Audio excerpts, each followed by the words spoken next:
Hi, my name is Kiran Persaud. I'm in my third year here at Seneca. I'm in the Recreation and Leisure program, and I'm on the varsity cross-country team. My experience growing up, I played like a lot of sports growing up. I played a lot of basketball and soccer. My coaches realized and noticed that I never, compared to some of the other athletes and kids, I never really got as tired as them.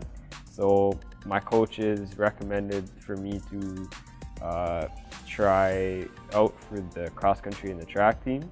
So I did that.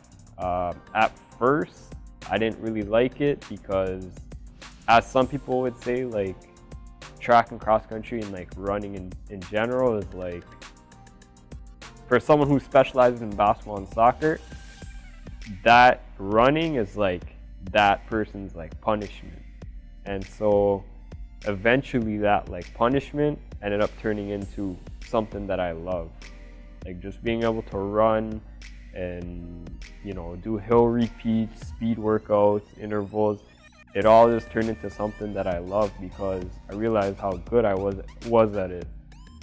And it was something that I didn't want to just throw away. Like if I know I'm good at something, I'm gonna keep going at it. And that was what I did. So to this day, I'm still training and working hard at cross country. I had goals growing up, and I still have the same goals. Just I don't know when they will happen, but one day I just hope. My biggest goal is to make Team Canada, even if it's for track as well. Just that's been something that since I was little, just watching the Olympics, watching the Pan Am Games, watching all the guys run, setting that as my goal, just I'm able to like keep that in the back of my mind and just keep working hard towards that. Although I may be injured now or like I've been injured in the past, like I didn't really let that stop me. I kind of just did what I could in the meantime, and when that injury healed or whatever was stopping me, like I just resumed back everything at that point. Back when I was in grade 11, at that time I had a stress fracture in my leg, so I was out for about 3 to 4 months. And at that time, I was looking at the professional athletes train and compete and kind of look at like what their day-to-day lives were. And I was actually in contact and like talking with Olympian, 400 meter Olympian Sarah Wells. She had a stress fracture in her leg. And the one thing that like I looked at her was, she was able to, you know, she spent a lot of time not training and not competing, but she was still able to come out of that injury and run a qualifying time for the Olympics. So I kind of looked at that as, you know, anything can happen. You know, you keep working hard, no matter, you know, if it's a short amount of time. In that short amount of time, you work hard up until, you know, that qualifying date or that due date, and you make the best out of it. And for me, that's what happened. Back in high school, I had the stress fracture, and I wasn't training in that time or competing, and I was able to come back out of that injury and qualify for OFSA, which for me was like the biggest deal back in high school. I volunteered for my elementary school. So I did a lot of coaching for soccer, football, and basketball.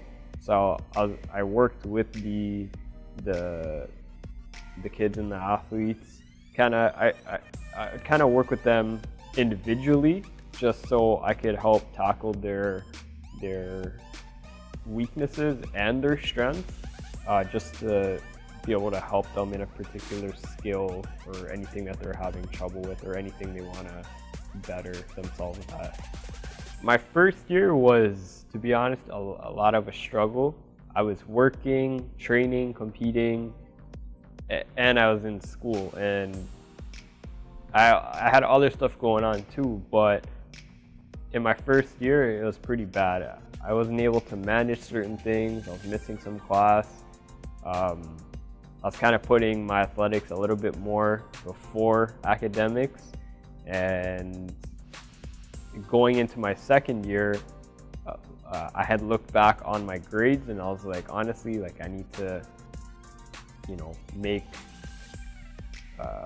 better choices and make maybe a schedule where I can fit everything in and just be a lot more organized. So if I have class from 9 to 10, then it's class from 9 to 10. And then if it's training from 12 to 2, then training 12 to 2. Then so there's no confusion and stressing out for no reason. These, for me, I saw these on the shelves, so they're actually sold this way with one green and one blue, but not too many people have these. And for me, one thing about me is I like to kind of stand out, and especially like when you're running around the track or you're running around the cross country course. For me, I like to be known as, oh look, it's that guy with the green and the blue shoes. You kind of make a name for yourself. And so in high school, that's how people knew me. Oh look, it's the guy with the blue and the green shoes. He's lapping them again, or he's going around again. So for me, that was like my I guess name until people actually knew who my name was.